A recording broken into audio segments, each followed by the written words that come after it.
AP Dhillon का concert हुआ था जहाँ पे यो हनी सिंह ने एंट्री करी थी। क्या मोमेंट था यार वो।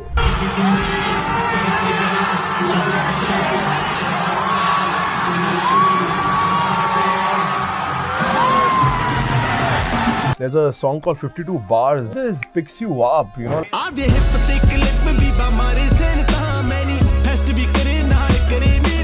जब मुझे एक बहुत बड़ा पंप चाहिए होता है ना लाइफ में, तो मैं उनका गोट करके जो गाना है ना, वो मैं फौलादी बन जाता हूँ। Jordan Sandhu, everyone asks, TJ weak. I'm so surprised कि ये बॉलीवुड ने अभी तक पिकअप नहीं किया।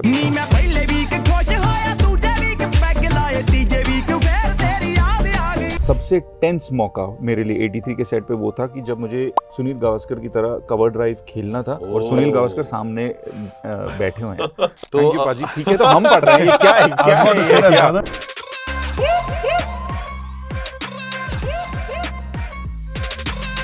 आज हमारे साथ है, ओह माय गॉड, एक नहीं दो डूड्स, और आई स्वेयर मतलब पहली बार ऑरा इतना ज्यादा हो गया इस इंटरव्यू रूम का कि मैं भी एकदम फीका पड़ने लग गया हूँ। इतना अमेजिंग।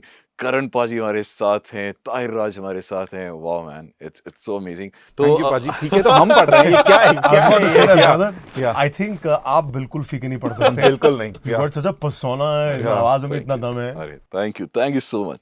तो करण पाजी, first question to you. TV से लेके कांस के रेड कारपेट तक का सफर बहुत मखमली डेफिनेटली नहीं रहा है। It definitely would have been a lot of struggles. So now when you see back your journey, आपको कैसा लगता है? पहली बात तो मैं आपको कहना चाहता हूँ, करण पाजी मुझे आज किसी ने 1-1.5 साल बाद बोला होगा, बिकॉज मुझे इतना टाइम हो गया अपने नान के पंजाब जाके, बिकॉज वहीं पर you know I have people talking to me like that. I really enjoyed, क्योंकि हम क्या ना, हम तो बम्बईया पंजाबी हैं। अब बॉम्बे में पहली बात तो पंजाबी बहुत ही कम मिलते हैं, और पंजाबी टॉकिंग पंजाबी बहुत कम मिलते हैं। तो बड़ा अच्छा लगा, thank you so much. Definitely मखमली नहीं रही है। पहली बार मैंने इसको ये इन्वेंडो दिया है, बट बहुत ही मजेदार रही है। You know I be very honest, when I look back at my entire journey in hindsight, मुझे लगता है कि जो मेरे डिफिकल्ट दिन भी थे वो एक बहुत ही अच्छी लर्निंग थी। अगर वो दिन नहीं आते, अगर हम गिरते नहीं, तो मैं शायद खड़े होने का मौका ही नहीं मिलता कभी। तो that's how I look at it. थोड़ा पोएटिक साउंड करता, बट ऐसा बिल्कुल नहीं है। बड़ी दिक्कतों वाले दिन थे जो मेरे स्ट्रगल के थे, but now because life is so good, मुझे कंप्लेन करना बिल्कुल नहीं अच्छा लगता। आई फील लाइक आज बहुत बढ़िया चल रहा है, एंड मेरा करियर टचवुड बड़ी अच्छी जगह पर है। एक एक्टर के लिए बहुत बड़ी लग्जरी होती है कि आप घर बैठ के जो आपके पास चीज़ें आती हैं, अगर आप उससे कनेक्ट नहीं करते तो आप कह सकते हैं कि मैं फ़िलहाल ये नहीं करना चाहता, और उस चीज़ के लिए आप रुकते हैं जो आप करना चाहते हैं। ये आई थिंक हमारी फ्रेटर्निटी में एक बहुत ही बड़ा एक बहुत बड़ी लग्जरी है, जिसको मैं एक मेरे हिसाब से कहूँगा ये एक छोटी सी सक्सेस है। So life is good, you know, there is no complaints, you know, my parents are with me and that's just amazing. Tahir भाई, मैंने आपको हमेशा फिल्मों में देखा है, एंड ऑफ कोर्स जितनी भी मतलब मेरे ख्याल से I saw you for the first time in Mardaani, and you were fabulous भाई, बहुत बढ़िया। Thank you. एंड उसके बाद छिछोरे में भी, और मतलब मैं हमेशा आपको नेगेटिव रोल्स में देखता हूँ, बट आप उसमें भी बहुत अच्छा ऑरा छोड़ के जाते हो। When you for the first time special ops की स्क्रिप्ट जब आपने पढ़ी, what was your first honest reaction? I was blown away.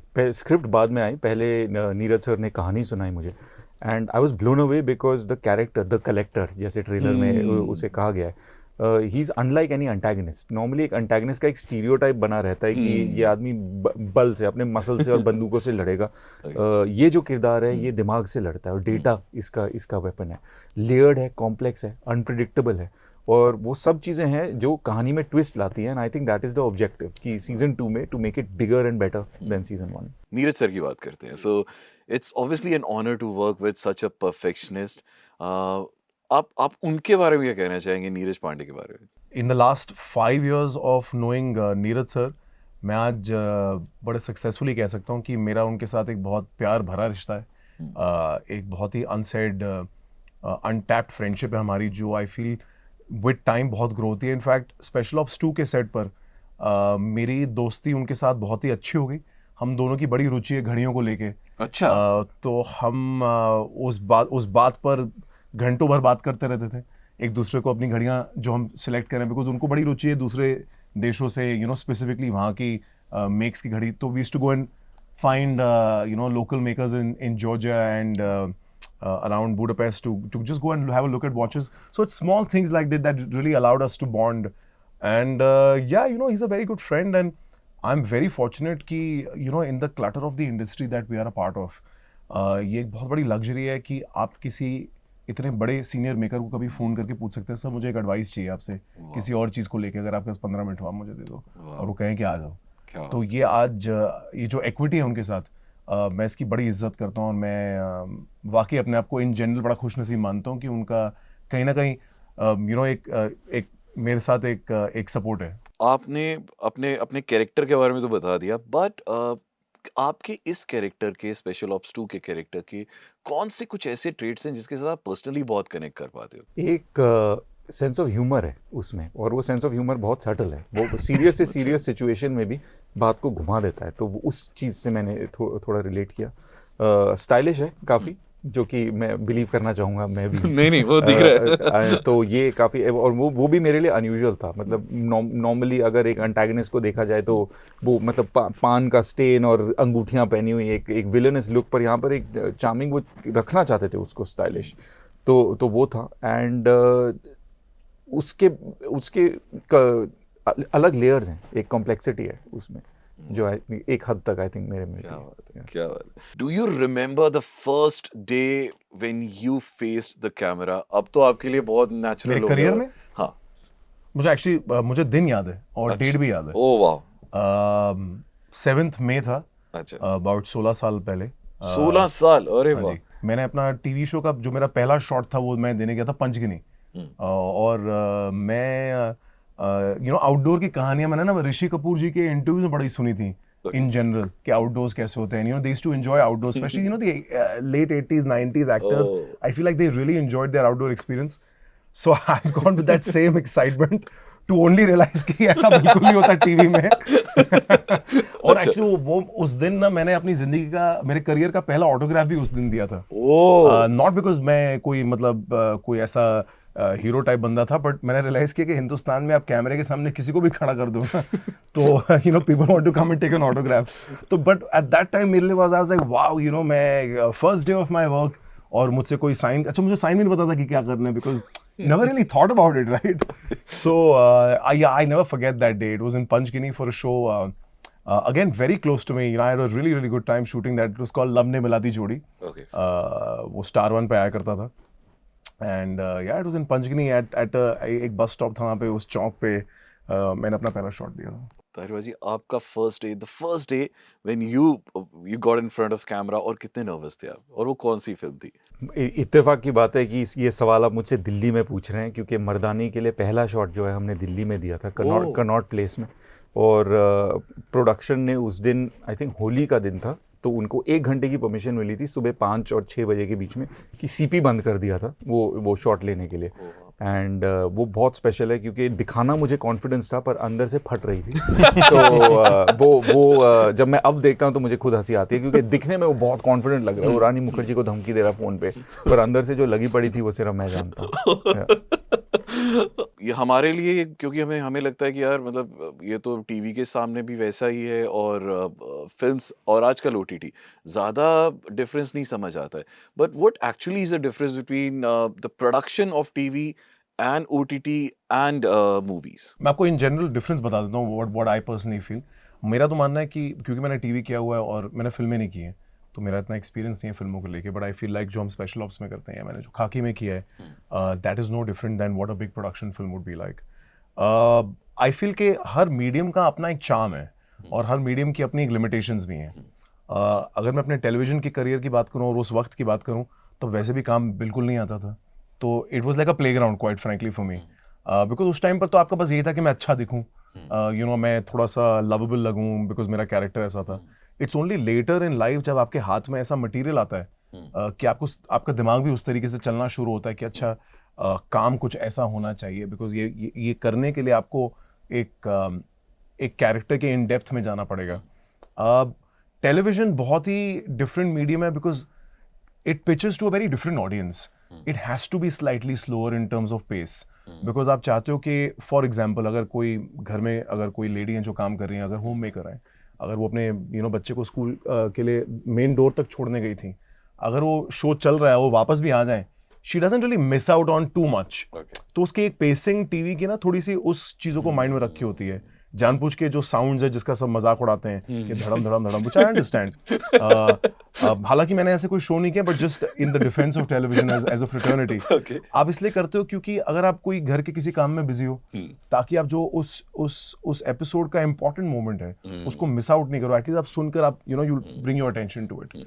तो ये कुछ टेक्निकलिटीज हैं जो टेलीविजन की अलग हैं। And as you do the kind of work that we do now in terms of series where the narrative is only for 8 hours versus something for every day, I feel कि वो बड़ी pitching अलग हो जाती है, because आपको पता है कि कहानी कहाँ शुरू होती है और कहाँ खत्म होती है।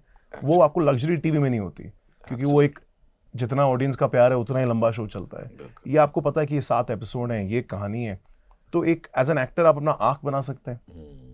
And then you get lucky to work with great makers who give you great scripts. You get to work with great actors who add value to what you are a part of. And then I feel everything just kind of goes in the right direction. और जैसे आपने कहा कि you get to work with a lot of people who have a lot of experience in the industry. तो ताहिर बाजी, आपने start ही एक ऐसी फिल्म से किया जहाँ पर आपके साथ बहुत सारे सीनियर एक्टर्स थे। इनफैक्ट जितनी भी मूवीज़ आपको मिली, जितनी मैंने देखी है, मुझे हमेशा दिखा कि आपके साथ हमेशा बहुत सारे सीनियर एक्टर्स ने काम किया। So every time you get to work with them, आप कुछ ना कुछ सीखते हैं। आपने फर्स्ट मूवी से लेके अभी तक विद योर सीनियर एक्टर्स आपने क्या क्या सीखा, और अगर कुछ एक या दो लर्निंग्स जो आप हमें बता सके। श्योर, हाँ, बहुत सही रिकग्नाइज किया आपने कि जब आप एक सीनियर मंजे हुए खिलाड़ी के साथ खेलते हैं तो सीखने को बहुत कुछ मिलता है। But to answer your earlier question, जहाँ की सिनेमा और OTT में बहुत कम फ़र्क रह गया है, क्योंकि जब आप एक बड़ा शो करते हैं जैसे स्पेशल ऑप्स, जो बिहाइंड द सीन्स आपके चाहे कैमरा पर्सन हो या स्टंट डायरेक्टर्स हो या आर्ट डायरेक्टर हो, वो फिल्में भी कर रहे हैं और ये भी कर रहे हैं। नीरज सर फिल्म भी डायरेक्ट करते हैं, ये भी। इससे पहले मेरा एक हॉटस्टार पे शो था सुल्तान ऑफ दिल्ली, जो मिलन लूथरिया ने डायरेक्ट किया था, जो once upon a time in Mumbai, या ये काली काली आंखें, वो भी मतलब अगर आप देखें तो जो DOP जो लोग काम, जो प्रोडक्शन वैल्यू है वो फिल्म की तरह ही है। फ़र्क बस ये है कि OTT में आप चैप्टर वाइज एक स्टोरी को सुनते हैं और फिल्म में आप 2 घंटे में सुन जाते हैं। सीनियर एक्टर्स तो जी बिल्कुल, जब रानी मुखर्जी के साथ शुरुआत हुई तो एक तो कितने जल्दी वो आउट ऑफ कैरेक्टर और फिर बैक इनटू कैरेक्टर हो जाती हैं, और वो डिसिप्लिन और एक फोकस उनसे सीखने को मिला। और उसके तुरंत बाद मंटो नाम की एक फिल्म थी नवाजुद्दीन सिद्दीकी के साथ, और नवाज भाई तो एक एक्टिंग के मास्टर क्लास हैं। तो वो किस तरह 24 घंटे ऐसे लगता है कि वो कैरेक्टर में ही हैं, पर नहीं भी हैं, उनकी आंखों में सब कुछ हो जाता है। एंड ठीक उसके बाद जॉन इब्राहिम के साथ एक फिल्म करी थी, तो फिजिकल डिसिप्लिन जो होता है, तो ऑलमोस्ट मुझे लगता है कि ये गॉड सेंड था कि बेस्ट ऑफ ऑल वर्ल्ड्स की नवाज की एक्टिंग और जॉन का फिजिकल डिसिप्लिन आप पिकअप कर लें। And you realise that at the end of the day, and I am sure Karan will also agree, कि आपके हाथ में एज एन एक्टर बहुत कम वेरिएबल्स हैं। आप अफेक्ट नहीं कर सकते कि प्रोजेक्ट के किस्मत में क्या लिखा है। आप अपने डिसिप्लिन को कंट्रोल कर सकते हैं कि आप क्या सेट पर क्या करते हैं, and I think that is the biggest learning. Same cases with you as well, K Menon, विनय पाठक, आशुतोष राणा, रवि किशन, ऐसे सीनियर एक्टर के साथ आपने भी काम किया है। सो आपकी लर्निंग्स क्या रही उनके साथ? मैं एक्चुअली मैं एक दो इंटरव्यूज पहले मैं रियलाइज़ कर रहा था कि मैं बड़ा ही लकी हो गया। एक तो मैंने के मेनन सर के साथ काम किया है, जो नीरज पांडे जी ने डायरेक्ट किया है, ये सारे आपने नाम बोले। मैंने रिसेंटली एक फिल्म की जिसमें अनुपम खेर है, बमन ईरानी है, जैकी श्रॉफ है, then I did Khakee with Ravi Kishan. So I feel like, I also did a very nice show with Kalki also. So you get to learn so much from different actors, and as actors, what we are always trying to do is to make the process seem more transparent as you get more seasoned. कि आपकी जो preparation है आपके काम में कहीं नहीं दिखनी चाहिए. ये जो क्वालिटी है ना, ये आपको काम करके ही आप सीख सकते हैं. ये आप किसी और से सीख नहीं सकते. आप किसी और से को recognize कर सकते हैं कि इनका प्रोसेस कुछ ऐसा होगा. And I feel like that's what I try to kind of learn from, from the stalwarts that I've been lucky to work with. With KK sir, I've seen him work. I've not worked with him because हमारा जो special ops का एक format है, वो यही है कि he is in the office and I'm in the field. But of course, you see it in their performances, and I was just talking about it कि season 1 में बड़ा अच्छा scene है. और मुझे एक्चुअली कहते हुए आज शर्म भी नहीं आती, मैंने उसके लिए बाकायदा एक एक्टिंग ट्यूटर रखा था कि यार मेरे को ये जो आर्ट है ना मेरे को सीखने को मुझे नहीं पता ये, मैं नहीं जानता कि आप बिना कुछ लाइनें बोले आप कितना बोल सकते हो, you know, in that silences. और मुझे एक्चुअली उसकी रिकग्निशन भी नहीं थी क्वाइट फ्रैंकली, बट मैंने जब स्पेशल ऑप्स 1 देखा था, other than everything else that sir has done, K sir has done, उसमें कसाब के साथ एक सीन है जो between them as a banter है, जहाँ वो कसाब को इंटेरोगेट करने आते हैं as one of the last people to interrogate him, और वो बहुत ही कम शब्दों में इतना कुछ बोल जाते हैं। और वो जो हम यू नो एक लाइन है जो बहुत यूज़ की जाती है कि एक सीन को होल्ड करके रखना, वो जो पूरा सीन उन्होंने होल्ड किया, क्योंकि यूजुअली जब एक रिपार्टिव होता है जैसे टू एंड फ्रो में, उसमें एक एक्टर डेफिनेटली ना जो सीन की जो लगाम होती है उनके हाथ में होती है और वो समझ आता है आपको देखते हुए। तो आई वाज लाइक यार ये मतलब बहुत ही कमाल की चीज़ है, ये मुझे नहीं पता है कैसे करनी है।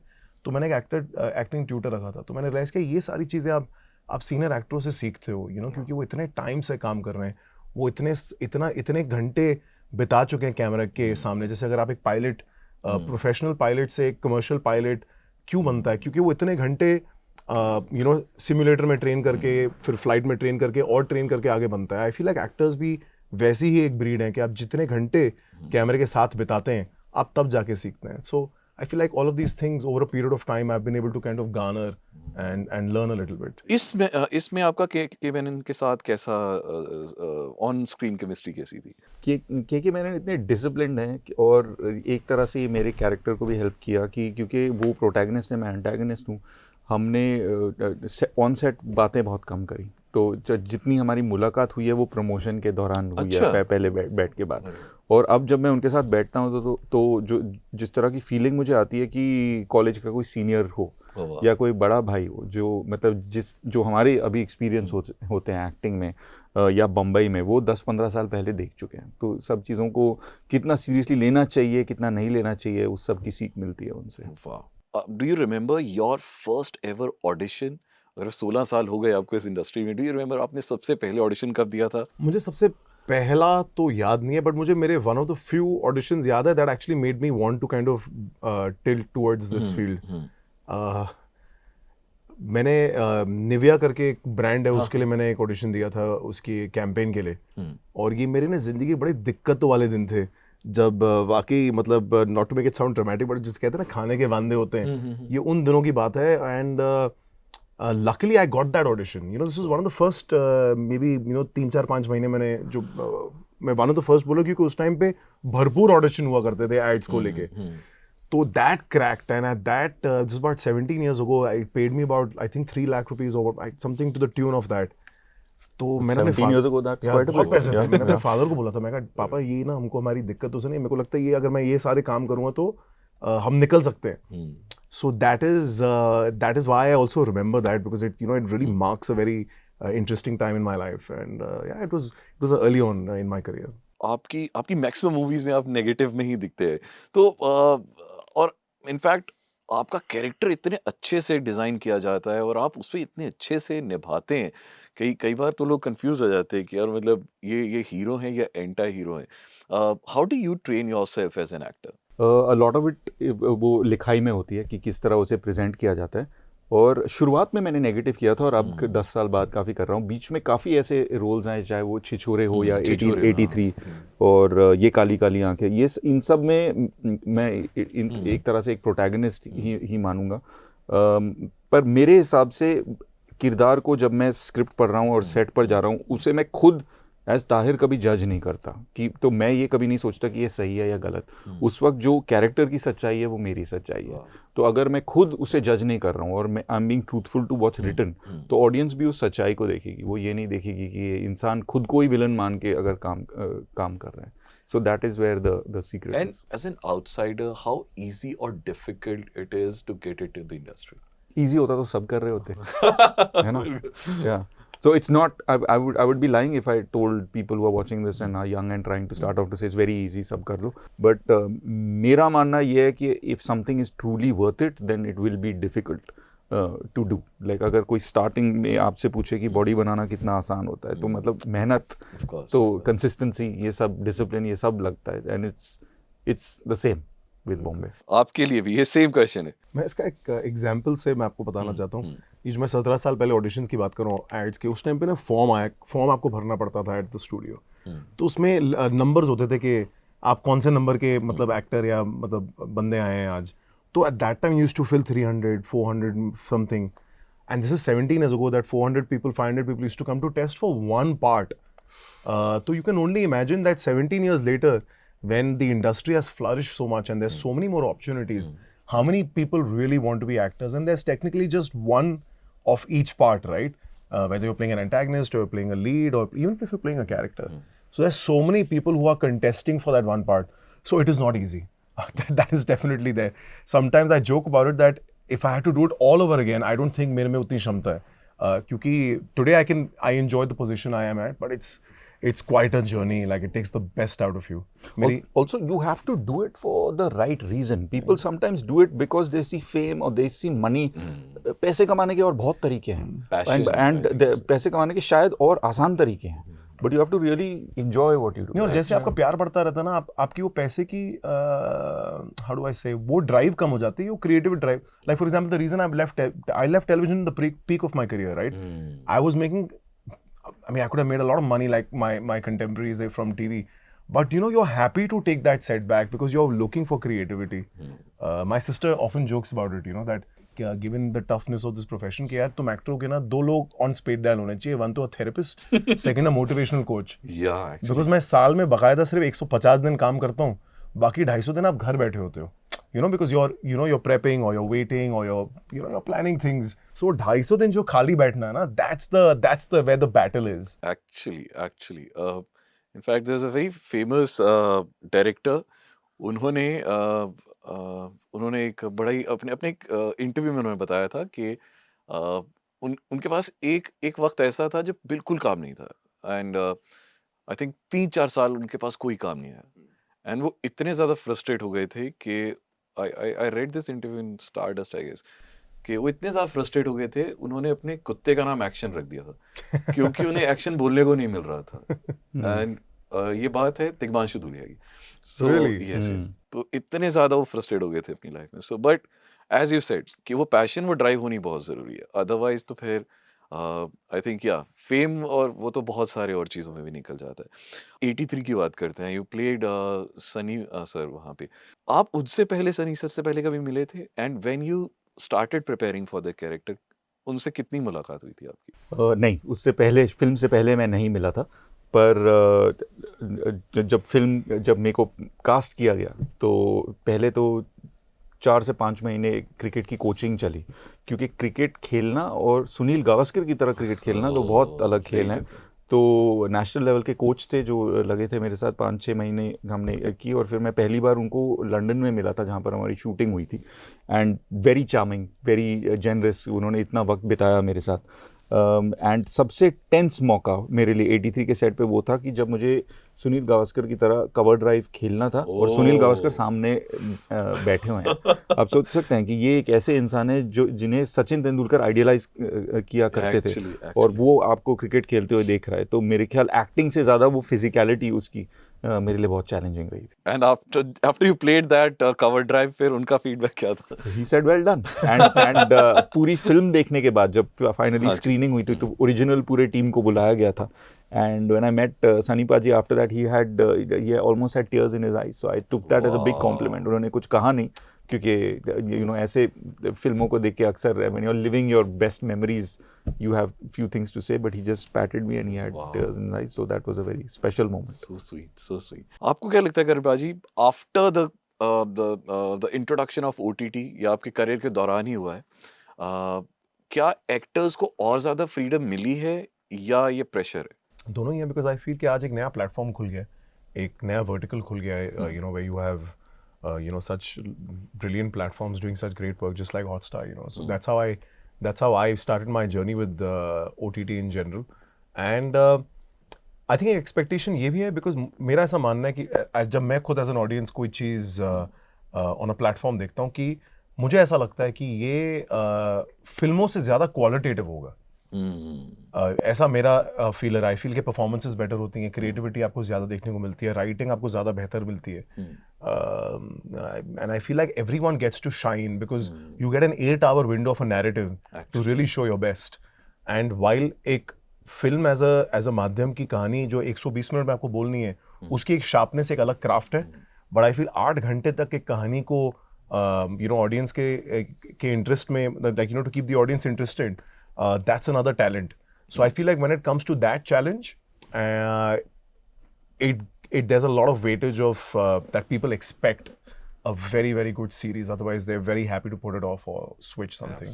स्पेशल ऑप्स 2 की बात करें या आपकी प्रीवियस फिल्म्स, किसी की, आपके पूरे एंटायर करियर में आपका कोई एक ऐसा मोमेंट जब आपको लगा शिट यार, I need to get my level up, maybe किसी को स्टार को देख के या कुछ भी ऐसा कोई एक मोमेंट आया आपकी लाइफ में? नवाजुद्दीन सिद्दीकी की एक्टिंग देख के मंटो में, बिकॉज इंस्पायरिंग थी कि कितना कम बोलते हुए वो कितना ज़्यादा कर सकते हैं. एंड आपके लिए? So मैं आपको बताया था मेरे लिए के सर थे. I think that was quite a turning point for me, to kind of really up my game. अब हम स्पेशल ऑप्स 2 की बात करते हैं. सो इस कैरेक्टर में से one trait which you would like to take home. He appreciates fine things और इसीलिए उनको कलेक्टर कहा जाता है. कौन सी वो फाइन चीज़ें हैं उसके लिए तो आपको शो देखना पड़ेगा. शौकीन आदमी है. अच्छा. और वो मैं वैसा बनना चाहूँगा. Okay. One part from your character which you would love to take home. I can be very lazy. अच्छा. by nature मैं बड़ा लेजी आदमी हूँ. एंड मैंने मतलब अगर आप मुझे घर में छोड़ देंगे ना तो मैं हो सकता है 1 हफ्ते 1.5 हफ्ते बाहर निकलूँ नहीं. बट फारूक का जो कैरेक्टर है ना, when he gets called upon duty, वो जिस sharpness से you show him just like getting into like that he's ready for it, and you're ready for action of every single kind. I wish I could imbibe that in me and keep that with me, that you're just always ready for action. I try. It's not that I don't try, but Okay. I would like that more. क्या बात है. We all love Punjabi music. One or two Punjabi tracks which you love to hear again and again जो आपकी tension कम करते हैं. अरे I would go back to the greats. मतलब वो जिकी जब मैं स्कूल में था, जब गुडनाल इश्क में था, तो एक था. Then I grew up listening to Daler Mehndi, so anything by him. But आजकल यार इतने सारे पंजाबी गाने हैं. एक second, I am going to go to my Spotify. अरे ये तो बहुत बढ़िया हो जाएगा. एक मैं ये सिंगर का नाम पर अगर आप सुनेंगे तो आप तुरंत पहचान जाएंगे, क्योंकि एंड नाउ इतना हाइप क्रिएट करने के बाद I hope there is this, या Jordan Sandhu. Oh, and song? Everyone asks. फिर एक तीजे वीक. तीजे वीक. तीजे वीक, ये बहुत बढ़िया गाने हैं पंजाब के. और ये मैंने कब सुने, क्योंकि अभी हमारी शूट चंडीगढ़ में चल रहा था, तो मैं टैक्सी में बैठा और टैक्सी में ये गाना चल रहा था, तो मैंने तुरंत उससे पूछा भाई कौन सा गाना है, क्योंकि बॉम्बे में मैंने ये सुना नहीं हुआ. आई एम सो सरप्राइज कि ये बॉलीवुड ने अभी तक पिकअप नहीं किया, because some of the beats are outstanding. Actually, I mean, I really enjoy Punjabi music. I love AP Dillon. I love the contemporary version of everything Punjabi does. Like, Dilnu is my all-time favorite. Like, मैं जब भी खुश होता हूँ मेरे मुंह से वो मैं हम कर रहा होता हूँ. I love Diljit. I love Diljit for everything he does. His humor, his flamboyance, music तो है ही कमाल. जब मुझे एक बहुत बड़ा पंप चाहिए होता है ना लाइफ में, तो मैं उनका गोट करके जो गाना है ना, मैं वो सुनता हूँ. वो ना मैं फौलादी बन जाता हूँ अंदर से, because the way he says that diamond दे नाल टोलदा जिन्ना तेरा पाव गोरी है. और उनका एक बॉर्न टू शाइन भी है. बहुत बढ़िया. प्रॉपर पटोला, वो भी बहुत अच्छा. बहुत और यो हनी सिंह का मिलियनेयर, वो कैसे बोल सकते हो भाई, क्या गाना है. And even Ojala, Karan Aujla. There's a song called 52 Bars. I sometimes listen to it when I start training. Yeah, it just picks you up. Like you can't be down with all these songs. एक अभी I think AP Dhillon का concert हुआ था जहाँ पे यो हनी सिंह ने entry करी थी, और वो मिलियनेयर गाते हुए उनका बैक शॉट, क्या मोमेंट था यार वो. क्या बात है. दिल्ली में हुआ था ना. हाँ जी. Alright, and before we end up, 2 reasons, one from Tahir bhai, one from आपके साथ की one each, कि आपको क्यों स्पेशल ऑप्स 2 देखना ही देखना है. आप मुझे एक रीजन दो कि आप क्यों नहीं देखना चाहते. एक ही दे दो, बहुत बड़ी बात है. I'll leave it at that. I would say that it doubles the thrill and the action and adventure from season 1. Season 1. So if you enjoyed the action, then watch it. And if you're someone who hasn't seen season 1, there is no better time than now, क्योंकि जिन लोगों ने 5 साल इंतजार किया season 2, आप 10 दिन के अंदर season 1 and season 2 एक साथ देख सकते हैं. So now is the time. और चाम ये हम 7 एपिसोड एक साथ ड्रॉप कर रहे हैं. So you're going to get to watch it, binge it, and let us know what you thought. So बहुत जल्द अब आपके छोटी स्क्रीन पर, आपके मोबाइल पर, आपके आईपैड पर, आपके लैपटॉप्स पर बहुत जल्दी हॉटस्टार पर आने वाला है स्पेशल ऑप्स 2। और अब तो हम सब ने तीनों ने रेकमेंड कर दिया, you have to watch it. Thank you very much, it was Thank you. Thank lovely you. Having Lovely you. talking to It was so fun, man. Thank Thank you. you. 107.2 Punjabi fever हो गाने बजण दो